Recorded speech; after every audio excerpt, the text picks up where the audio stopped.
Et pour réagir à cette situation, nous recevons le secrétaire général du ministère en charge des Transports, M. Isiaka Sigé. Bonsoir. Bonsoir, Madame Kaoré. Alors, on l'a vu dans un communiqué, l'URCB, qui décide de suspendre la grève demain à partir de 12 h. Déjà, au niveau du gouvernement, comment vous accueillez déjà cette décision? Ok, c'est une très bonne chose. Merci de me recevoir sur votre plateau, Madame Kaoré. Je crois que c'est une bonne décision qui est en réalité le fruit d'une longue concertation que nous avons eue avec eux hier, toute la journée d'hier, et qui s'est terminée hier autour de 19 h. D'accord. Alors, les transporteurs se plaignent notamment des tracasseries dont le gouvernement serait même au courant. Qu'en est-il exactement?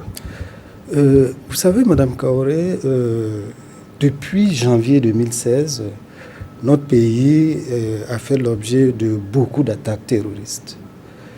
Alors, c'est fort de cela que le gouvernement a pris la décision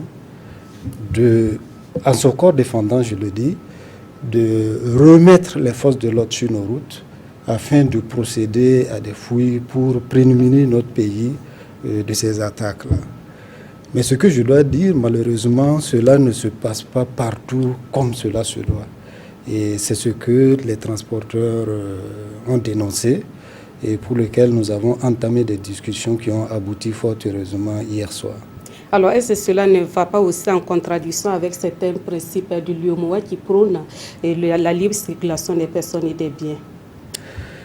Bon, bien entendu, cela va à l'encontre de ces principes, mais il faut dire, nous osons espérer que cette décision du gouvernement de remettre les forces de l'ordre sur nos routes va être temporaire, parce que c'est compte tenu de la situation que nous vivons au jour d'aujourd'hui, et que très incessamment, on va pouvoir démanteler tout cela.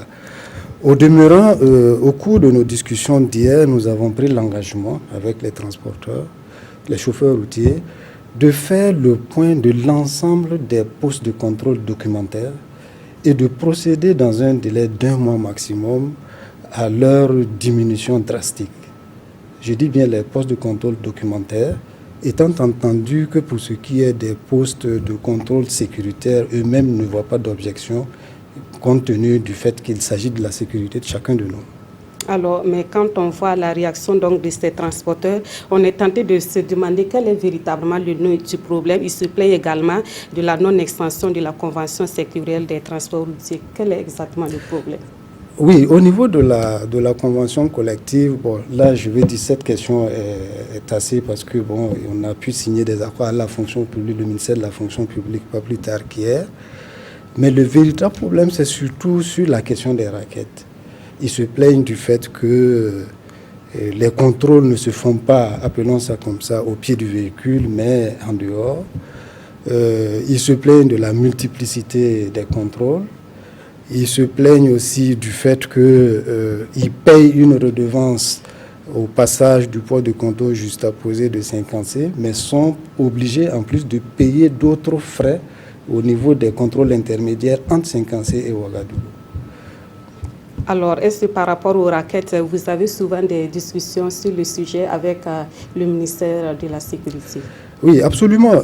Les travaux que nous avons menés hier, c'était justement au niveau du ministère de la Sécurité, avec l'ensemble des parties prenantes, la gendarmerie, la police, mais aussi la nouvelle structure qui a été créée, souvenez-vous, en décembre, que le gouvernement a mis en place une nouvelle structure qui est la coordination nationale de contrôle des forces de police.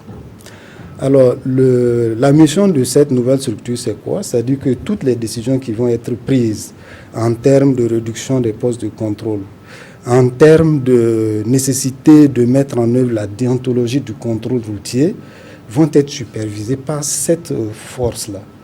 Et dans les accords que nous avons passés avec eux, nous avons pris l'engagement d'opérationnaliser le plus rapidement possible cette nouvelle structure, qui a juste 1 mois d'existence. Alors, est-ce que pour terminer, les négociations à l'heure actuelle sont de nature à rassurer réellement les consommateurs?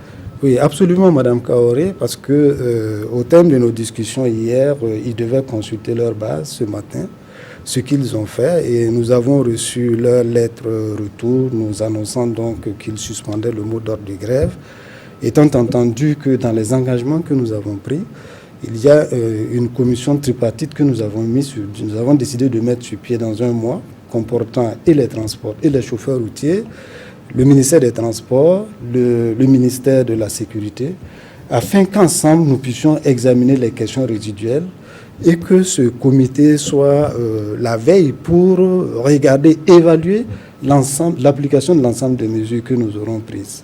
Merci beaucoup, Monsieur Isiaka Sigé. Je rappelle que vous êtes le secrétaire général du ministère en charge des Transports, venu donc réagir, donner la réaction du gouvernement suite à cette annonce de grève dans le secteur des transports.